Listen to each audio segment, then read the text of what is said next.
Good evening students, स्वागत है आपका फिर से C3 इंस्टीट्यूट में। आशा है कि आप लोगों को अभी तक जो भी काम करवाया जा रहा है वो आप लोगों को बहुत अच्छी तरह से समझ में आ रहा होगा और धीरे धीरे आप लोग उसकी प्रैक्टिस भी कर रहे होंगे जैसे भी आपको टाइम लगता है, क्योंकि टाइम का ये होता है ना कि भी कई बच्चों के माइंड में रहता है कि हमारे पास हमें अभी तक टाइम नहीं मिल रहा कि हम सर की वीडियो देख पा रहे हैं नहीं देख पा रहे। क्यों? कॉलेज के 6 घंटे 8 घंटे आप कॉलेज के रहते हो, फिर उसके बाद कॉलेज की तरफ से असाइनमेंट मिलने शुरू हो जाते हैं, आपके प्रोजेक्ट्स होते हैं, तो आपको टाइम बहुत कम मिलता है। ठीक है, इसलिए मेरी कोशिश यही रहती है कि भी जिन बच्चों को टाइम नहीं निकलता वो रात को कैसे भी करके या फिर कभी भी छुट्टी वाले दिन टाइम निकाल के 15 मिनट या 20 मिनट या 25 मिनट जो मेरी वीडियो का टाइमिंग होता है, वीडियो को पूरा देखते भी होंगे, क्योंकि कल आपके कॉलेज की छुट्टी थी।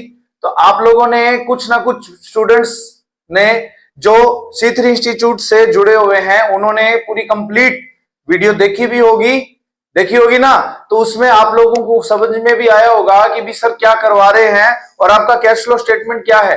तो कल जो मैंने करवाया था वो आपकी थी कैश फ्रॉम ऑपरेटिंग एक्टिविटी।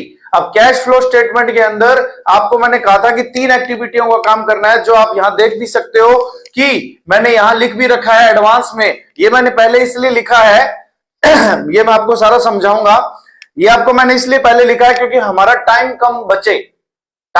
बचे और कम टाइमिंग में आपकी वीडियो बनती रहे, ताकि आप लोगों को यह लगे कि सर जो 25 मिनट की वीडियो है उसे 20 मिनट में देख के पूरा किया जाए, 15 मिनट में देख के पूरा किया जाए, है ना। तो आज हम आपका ज्यादा टाइम नहीं लेंगे, आज कैश फ्लो स्टेटमेंट कंप्लीट आपका चैप्टर पूरा हो जाएगा और साथ ही साथ इससे रिलेटेड जो भी होगा एसेट अकाउंट वगैरह, लायबिलिटी अकाउंट वगैरह, वो भी मैं आपको बताऊंगा कि भी क्यों बनाया जाता है और वो कब आ जाए, तो उसको बनाना ही पड़ेगा। ठीक है, तो हम शुरू करते हैं इसकी। Cash from investing activity A part आपने ऑपरेटिंग किया था उसके बाद है cash from investing activity. Cash from investing activity के अंदर आपको मैंने बोला था सारी नॉन करंट एसेट, यानी सारी नॉन करंट एसेट को आप उसमें इंक्लूड करोगे। तो नॉन करंट एसेट रूल है एसेट के मैंने एक ही बताया था, एसेट बढ़े तो माइनस, घटे तो प्लस। यहां आप देख सकते हो इन्वेस्टिंग एक्टिविटी का रिलेशन होता है नॉन करंट एसेट से। किससे होता है? नॉन करंट एसेट से।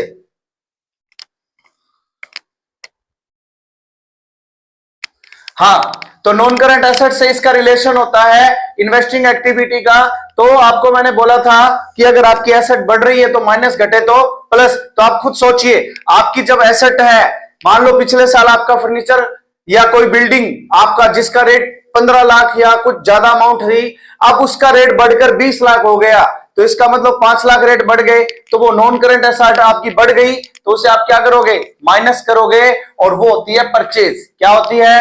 परचेज। अगर आपकी नॉन करंट एसेट कम हो रही है यानी सेल, तो उसे आप क्या करोगे? प्लस। क्यों? देखिए, आपको इसमें एक ही बात का ध्यान रखना है कि आपके पास कैश आ रहा है या कैश जा रहा है। अगर आप खरीदोगे तो आपका कैश आएगा कि जाएगा, ये तो आप सभी को पता है। चाहे आप उस वस्तु को यानी उस एसेट्स को चाहे कम रेट में खरीदो या ज्यादा में खरीदो, खरीदने का मतलब आपका कैश तो जाएगा ही जाएगा ना। इसलिए कैश गया तो माइनस और कैश आया तो प्लस। उसके अलावा इंटरेस्ट रिसीव, डिविडेंड रिसीव, ये इन्वेस्टिंग में भी ऐड होते हैं। ऑपरेटिंग में क्या होते हैं? ये लेस होते थे क्योंकि वो हमारी इनकम प्रॉफिट है, और इंटरेस्ट रिसीव, डिविडेंड रिसीव है वो आपकी नॉन करंट एसेट से रिलेटेड होते हैं, इसलिए ये प्लस करते हैं। कैश फ्रॉम इन्वेस्टिंग एक्टिविटी आ जाएगा। अगर आंसर माइनस में आए तो net cash flow from investing activity. Okay, अब आगे बात करते हैं cash flow from financing activity. Financing activity के अंदर आपको सारी शेयर होल्डर फंड और नॉन करंट लायबिलिटी लेनी है। अब आप लोग ये सोच रहे हो कि सर शेयर होल्डर फंड कहां से सीखें, नॉन करंट लायबिलिटी तो आपको समझ में आ गई, लॉन्ग टर्म लोन है, डिबेंचर है, वो सारी लॉन्ग टर्म लायबिलिटी है। लेकिन अगर आपसे पूछ लिया जाए कि भी शेयर होल्डर फंड कौन से होते हैं, तो पहली बात मैंने आपको बताया था कि शॉर्ट वीडियो के अंदर आप देखिए, उसमें बैलेंस शीट का परफॉर्मा अपलोड है, तो आप उसमें मेरी बैलेंस शीट जो C3 इंस्टीट्यूट ने बनाई है वो बैलेंस शीट आप उसमें आराम से देख सकते हो और शेयर होल्डर फंड का पता लगा सकते हो। दूसरा, जब आपके पेपर में क्वेश्चन आता है तो ऊपर ऊपर शेयर होल्डर फंड लिखा हुआ आता है, जो इक्विटी एंड लायबिलिटी का पहला पार्ट है शेयर होल्डर फंड। तीसरा, शेयर होल्डर फंड के अंदर सारी शेयर कैपिटल्स, सारे रिजर्व्स, सारे उसके अंदर आते हैं। लेकिन आपको याद हो कल मैंने एक चीज बताई थी कि ऑपरेटिंग के अंदर जब नेट प्रॉफिट बिफोर टैक्स निकालते हैं तो उसके अंदर हम रिजर्व, ट्रांसफर टू रिजर्व, उसके अंदर क्या कर देते हैं, ऐड कर देते हैं। लेकिन एक ऐसा रिजर्व है जो ऑपरेटिंग में नहीं जाता, तो बता सकते हो वो कौन सा रिजर्व है, बताइए। वो है आपका शेयर कैपिटल रिजर्व। क्या है, शेयर कैपिटल रिजर्व। यहां मैं लिख देता हूं, सॉरी, सिक्योरिटी प्रीमियम रिजर्व। क्या है, सिक्योरिटी प्रीमियम रिजर्व कहीं है, ओके। तो यहां मैं लिख देता हूं सिक्योरिटी प्रीमियम रिजर्व।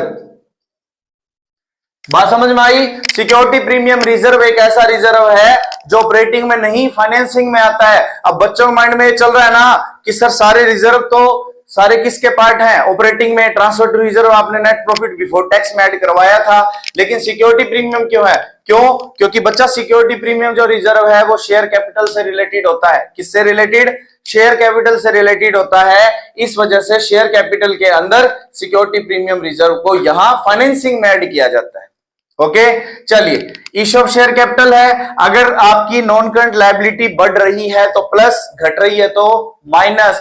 लायबिलिटी बढ़ने का मतलब क्या होता है, आपने और उधार उठाया है तो आपका कैश बढ़ेगा, कैश बढ़ेगा तो प्लस, घटे तो माइनस।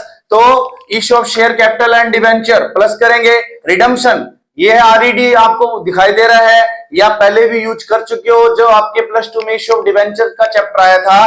बीकॉम फर्स्ट सेकंड के अंदर भी, फाइनेंशियल अकाउंटिंग के अंदर भी issue of debenture, redemption of debenture आया था। तो रिडम्पशन ऑफ डिवेंचर, रिडम्पशन का मतलब क्या होता है, उसको वापस लौटाओ। शेयर कैपिटल और डिवेंचर, डिवेंचर और को वापस लौटाओ। Interest paid, dividend paid operating में ऐड होते हैं तो फाइनेंसिंग में क्या होंगे, लेस होंगे। Proceed from loan, loan proceed किया मतलब लोन और ले लिया तो प्लस, पेमेंट ऑफ लोन है तो वो क्या करेंगे, माइनस। क्लियर, यहां तक समझ में आया सभी को, okay. Increase in bank overdraft, decrease in bank overdraft. अब सभी बच्चों के माइंड में ये चल रहा है सर कि बैंक ओवरड्राफ्ट तो हमारी करंट लायबिलिटी होती है। अब करंट लायबिलिटी सर आपने लिखवाई थी डिक्रीज इन और इंक्रीज इन के अंदर, operating profit before working capital change, समझ रहे हैं। तो मैं भी समझ रहा हूं इस बात को। तो सुनिए, एक करंट लायबिलिटी जितनी भी होती है, शॉर्ट टर्म लोन और शॉर्ट टर्म प्रोविजन और साथ में बैंक ओवरड्राफ्ट, ये एक ऐसी आइटम होती हैं जो ऑपरेटिंग में नहीं आती। ओके, तो बैंक ओवरड्राफ्ट यहां अगर बढ़ जाए, करंट लायबिलिटी एक ऐसी है, वो बैंक ओवरड्राफ्ट बढ़ जाए तो यहां प्लस करोगे, घट जाए तो यहां माइनस करोगे। फिर net cash from financing activity, यहां तक समझ में आया सभी को, ओके। चलिए, तो उसके बाद नेट कैश, तीनों को जोड़ेंगे, तीनों एक्टिविटियों को जोड़ेंगे, ए प्लस बी प्लस सी। ए का मतलब ऑपरेटिंग एक्टिविटी, बी का मतलब इन्वेस्टिंग एक्टिविटी, सी का मतलब फाइनेंसिंग एक्टिविटी। नेट कैश ले लो, जो प्लस है प्लस करो, माइनस है तो माइनस करो। उसके अंदर आप जोड़ोगे cash, bank, current, investment previous year का। नेट कैश और इनका आपस में कंपेयर करो, प्लस माइनस है तो माइनस करो, प्लस प्लस है तो प्लस करो, और माइनस, ये माइनस होगा नहीं कभी, तो इसलिए प्लस माइनस है तो माइनस करके जो आंसर आएगा वो इन तीनों के करंट ईयर के बराबर आएगा। किसके बराबर आएगा, करंट ईयर के बराबर आएगा।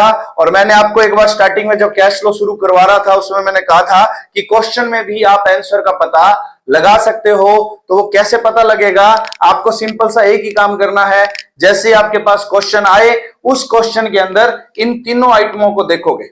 करंट इन्वेस्टमेंट का दूसरा नाम शॉर्ट टर्म इन्वेस्टमेंट भी होता है और मार्केटेबल सिक्योरिटी भी होती है। ओके, कई बार क्वेश्चन में मार्केटेबल सिक्योरिटी आपको नॉन करंट एसेट में दे देता है और एक करंट एसेट में दे देता है, तो ध्यान रखना, अगर वो marketable security non current asset में है तो ऊपर ट्रीट करेंगे इन्वेस्टिंग एक्टिविटी में, यहां नहीं आएगी। और अगर मार्केटेबल सिक्योरिटी आपकी शॉर्ट में है यानी करंट एसेट्स में है, तो अदर करंट एसेट्स है तो करंट इन्वेस्टमेंट की तरह उसे ट्रीट करके उसे यहां ऐड कर देंगे। तो आपको क्या करना है, इन तीनों को ऐड करना है करंट ईयर का, और इन तीनों का ऐड करना है प्रीवियस ईयर का। इन दोनों का डिफरेंस आपका नेट कैश होगा। ठीक है, अगर आपको अभी भी यकीन नहीं है कि सर ये आंसर हमें बुक से मतलब क्वेश्चन पेपर, तो आप कैश फ्लो स्टेटमेंट का कोई भी जो आपके अकाउंट की बुक है मैनेजमेंट अकाउंटिंग, उसमें कैश फ्लो अकाउंट का जो चैप्टर है उसमें से आप कोई भी, ठीक है, कोई भी क्वेश्चन उठाओ और आपको जो अभी मैं तरीका बता रहा हूं उस तरीकों को अप्लाई करके अभी देख लो, आपको खुद पता चल जाएगा कि सर सही कह रहे हैं गलत कह रहे हैं। ठीक है, तो कैश बैंक और करंट इन्वेस्टमेंट करंट ईयर में से cash bank current investment previous year minus करेंगे तो आपका नेट कैश आएगा। नेट कैश का मतलब आप समझ रहे हो, तीनों एक्टिविटियों का टोटल, तीनों एक्टिविटियों का टोटल। बात समझ में आई? ये कैश फ्लो स्टेटमेंट का परफॉर्मा होगा।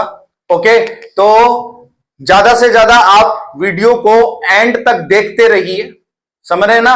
एंड तक वीडियो को जितना आप देखोगे उतना आपकी नॉलेज ज्यादा बार बार बढ़ेगी, आपको ये चीज बिल्कुल सही समझ में आएगी। ठीक है, और ज्यादा से ज्यादा चैनल को लाइक शेयर और सब्सक्राइब करते रहिए।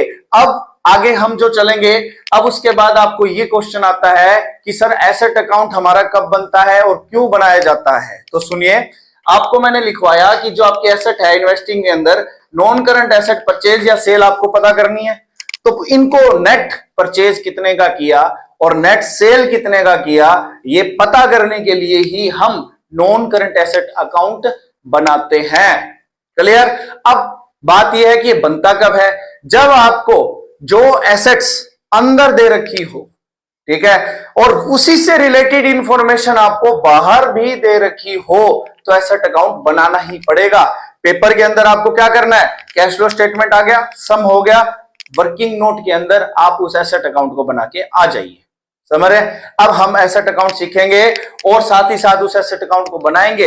लेकिन ज्यादा से ज्यादा बच्चे, ज्यादा से ज्यादा स्टूडेंट्स चैनल को लाइक शेयर और सब्सक्राइब करते रहिए और वीडियो को एंड तक पूरा कंप्लीट देखिए, ताकि आपको जो मैं समझा रहा हूं, C3 इंस्टीट्यूट आपको अच्छी तरह से जो समझा रहा है वो क्लियरली आपके दिमाग में रहे। तो आप लोगों ने जो गलती प्लस 2 में की कि भी हम उस टाइम नहीं समझ पाए, या फिर किसी कारणवश आप टीचर की क्लास नहीं लगा पाए प्लस 2 के अंदर या बीकॉम के अंदर, तो अब आप C3 इंस्टीट्यूट के द्वारा ये क्लास अपनी गलती यानी क्लास लगाकर अपनी गलती को सुधार सकते हो और इस काम को बहुत बढ़िया ढंग से कर सकते हो। ठीक है, तो वीडियो को पूरा एंड तक देखो और चैनल को लाइक शेयर और सब्सक्राइब करवाते रहो। जो बच्चे अभी तक नहीं जुड़े हैं उन बच्चों को, उन स्टूडेंट्स को, आप अपने उन दोस्तों को भी अभी साथ ही साथ जोड़ते रहिए, ताकि साथ साथ में वो जब जुड़ते रहेंगे तो उनको भी ये चीज, ये टॉपिक्स समझ में आएगा। तो अब हम करेंगे एसेट अकाउंट और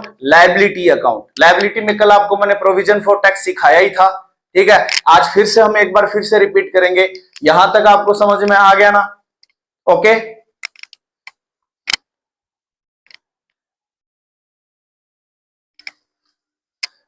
हाँ जी स्टूडेंट्स, तो पता लग गया ना आपको? मैंने बताया कि एसेट अकाउंट क्यों बनाया जाता है और कब बनाया जाता है। जब आपको सम के बाहर और अंदर दोनों जगह एसेट्स दे रखी हो, ठीक है, चाहे कुछ भी इंफॉर्मेशन दे रखी हो, पहली छोटी से छोटी इंफॉर्मेशन भी आपको एसेट अकाउंट बनानी पड़ेगी।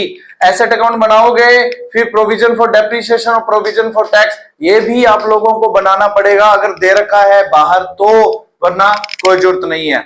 ओके, अब हम शुरू करते हैं एसेट अकाउंट के बारे में कि जो आपका एसेट अकाउंट है, ठीक है, एसेट अकाउंट अंदर और बाहर है। कल मैंने आपको एक बात बताई थी कि अंदर आप ये देखोगे प्रीवियस ईयर करंट ईयर, तो ईयर को सीधे पढ़ना, उल्टे मतलब दे भी रखे होते हैं कई बार, करंट ईयर पहले प्रीवियस ईयर बाद में। तो बच्चे गलती मत करना कि पहले नंबर पे जो है वो प्रीवियस ईयर ही हो, जरूरी नहीं है, करंट ईयर भी हो सकता है और आपको कंफ्यूज करने के लिए भी कर सकता है। ओके, चलिए, तो एसेट अकाउंट के अंदर आप जब शुरू करोगे बनाना तो आपको क्या करना है, balance to balance brought down debit में लिखोगे क्योंकि ऐसे डेबिट बैलेंस होता है, और बाय बैलेंस कैरी डाउन आप क्रेडिट में लिखोगे, जो आपको बैलेंस शीट के अंदर ही मिलेगा और कहीं नहीं मिलेगा। और याद रखना, बैलेंस ब्रॉट डाउन हमेशा बैलेंस शीट में होता है और कहीं नहीं हो सकता। ओके, चलिए, उसके बाद हम बात करते हैं एसेट अकाउंट में to balance BD, by balance carry down, यहां तक हो गया।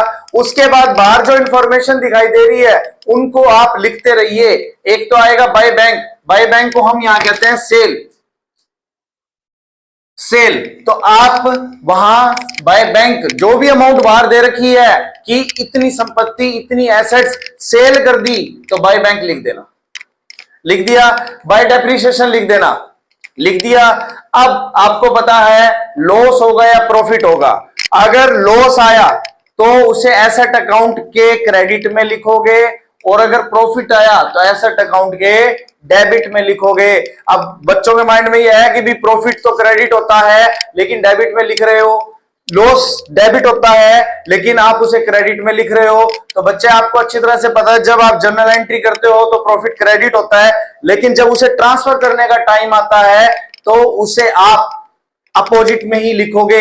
यहां आप एंट्री चेक करके देख लो, asset account debit to statement of profit and loss. अब एंट्री क्रेडिट में, प्रॉफिट क्रेडिट में गया ना। और ये केस मैंने रिकंस्ट्रक्शन के केस में भी बताया था, फायदा हो या नुकसान हो, जो लास्ट वीडियो अपलोड की थी उसके अंदर भी मैंने आपको ये बताया था। ओके चलिए, और लॉस है तो वो क्रेडिट में लिखेंगे। लॉस प्रॉफिट निकालना आता होगा, जो भी एसेट आपको बाहर दे रखी है उसको डेप्रिसिएशन है वो माइनस कर दो, सेल वैल्यू माइनस कर दो, फिर कंपेयर करो कि वो कितने की बच गई। ठीक है, फिर उसका कंपेयर हो सकता है सेल वैल्यू के साथ कि वो कितने में बिक रही है, कम में बिकी है तो लॉस, ज्यादा में बिकी है तो प्रॉफिट। इनका टोटल करोगे, ये घटाओगे तो टू बैंक परचेज वैल्यू आ जाएगी। क्या आएगी? Purchase value. और आपको पता है ना अब इनको लिखना कैसे है, ये यहां आपने अमाउंट लिखी, ट्रांसफर किया। अब आपको अच्छी तरह से पता है डेप्रिसिएशन ऑपरेटिंग में ऐड करोगे, loss on sale of asset operating में ऐड करोगे, profit on sale of asset operating में लेस करोगे। सेल ऑफ एसेट्स कहां लिखते हैं? सेल ऑफ एसेट, ये नॉन करेंट एसेट है, सेल कर रहे हो तो इन्वेस्टिंग में क्या करेंगे? प्लस करेंगे। और purchase of non current asset क्या करेंगे? माइनस करेंगे। समझ में आई बात ये? और कल मैंने एक आपको इंटेंजिबल एसेट भी बताया था, अगर इंटेंजिबल एसेट आपकी माइनस हो रही है, घट रही है, लेस हो रही है पिछले साल की तुलना में, तो ऑपरेटिंग में ऐड करेंगे क्योंकि वो लॉस है। अगर इंटेंजिबल एसेट आपकी बढ़ रही है तो उसे कहां ट्रीट करेंगे? उसे नॉन करंट एसेट की तरह इन्वेस्टिंग एक्टिविटी में माइनस कर देंगे। कहां कर देंगे? इन्वेस्टिंग में माइनस। प्रॉफिट मानकर उसे लेस मत कर देना ऑपरेटिंग के अंदर, इन्वेस्टिंग में माइनस, क्योंकि उसे नॉन करंट एसेट ट्रीट करेंगे। ओके चलिए, फिर आता है provision for depreciation. Provision for depreciation आपको पता है प्रोविजन आपकी लायबिलिटीज होती हैं, तो लायबिलिटी है तो बीडी उनका क्रेडिट में जाएगा और सीडी डेबिट में जाएगा। लिखा, जो डेप्रिसिएशन दे रखी है यहां लिखोगे, और by statement of profit and loss इनका डिफरेंस वो यहां आ जाएगा। क्लियर? अब एक बात और सुनिए, कई बार आपको प्रोविजन फॉर डेप्रिसिएशन अकाउंट बनाना नहीं आता कि हमें करना कैसे है, क्या करना है क्या नहीं करना। एसेट अकाउंट बनाना आता है तो आपको सिर्फ एक ही बात मैं बता रहा हूं, बिल्कुल सिंपल है। जो डेप्रिसिएशन आपको बाहर दे रखी हो और अंदर उनका बीडीसीडी हो तो वो डेप्रिसिएशन आप सीडी बैलेंस में जोड़ दो। समझ रहे हो? सीडी बैलेंस में जोड़ के जो डिफरेंस आएगा वो ऑपरेटिंग में जाएगा। कहां जाएगा? ऑपरेटिंग में जाएगा। क्लियर? जो डेप्रिसिएशन बाहर होगी उसका तो कंपेयर करना होता है कि लॉस हुआ कि प्रॉफिट हुआ, और जो डेप्रिसिएशन लिखनी है यहां और वहां, अगर आपको डेप्रिसिएशन बैलेंस दे रखा हो, डेप्रिसिएशन अकाउंट बनाना है और बाहर डेप्रिसिएशन भी है, दोनों जगह, तो आपको क्या करना है? डिफरेंस को ही ऑपरेटिंग में लिखा जाएगा। ये डेप्रिसिएशन नहीं आएगी जो दे रखी होती है, ड्यूरिंग द ईयर निकलती है वो। ओके, और प्रोविजन फॉर टैक्स आप कल सीख ही चुके हो, उसको बताने की अब जरूरत ही नहीं है, दोबारा से रिवाइज करना क्या है वो तो आप लोग जानते ही हो। बीडी यहां आता है, सीडी यहां अभी बताया प्रोविजन है, लायबिलिटी होती है, बीडी क्रेडिट में, सीडी डेबिट में, पेड आया तो टू बैंक, और मेड आया तो by statement of profit and loss account. ये बताइए, पेड है डेबिट में, डेबिट वाला माइनस, तो ये माइनस हो जाएगा और ये क्या हो जाएगा? प्लस हो जाएगा। ओके, तो आज आपका कैश फ्लो स्टेटमेंट वाला चैप्टर पूरा हुआ। अब आपके लिए जो भी इंपॉर्टेंट बचेगा, आपके 3 चैप्टर 4 चैप्टर हैं, 3 चैप्टर मैं आपको करवा चुका हूं, 2 के प्रोफॉर्मे मैं आपको शॉर्ट वीडियो में दे चुका हूं। मेरी तरफ से आपके मैनेजमेंट अकाउंट के 5 चैप्टर पूरे हो चुके हैं। अब आप इतने सरप्राइज क्यों हो रहे हो? सरप्राइज इसलिए हो रहे हो क्योंकि आपको पता ही नहीं चला कि सर ने 5 चैप्टर करवा दिए और हमें अभी तक पता ही नहीं है ना। तो भाई ज्यादा से ज्यादा वीडियो को, अभी मैं बोलता हूं कि स्टूडेंट्स वीडियो को एंड तक देखो, बीच बीच में मैं इंपॉर्टेंट बात बताता रहता हूं, आपको पता ही नहीं चलता है ना। ध्यान दोगे तो आपको पता भी लगेगा, इंटरेस्ट आएगा कि सर जो बीच बीच में बताते रहते हैं उन्हें पता ही नहीं चलता कि सर ने क्या करवा दिया और आप लोगों ने क्या किया है।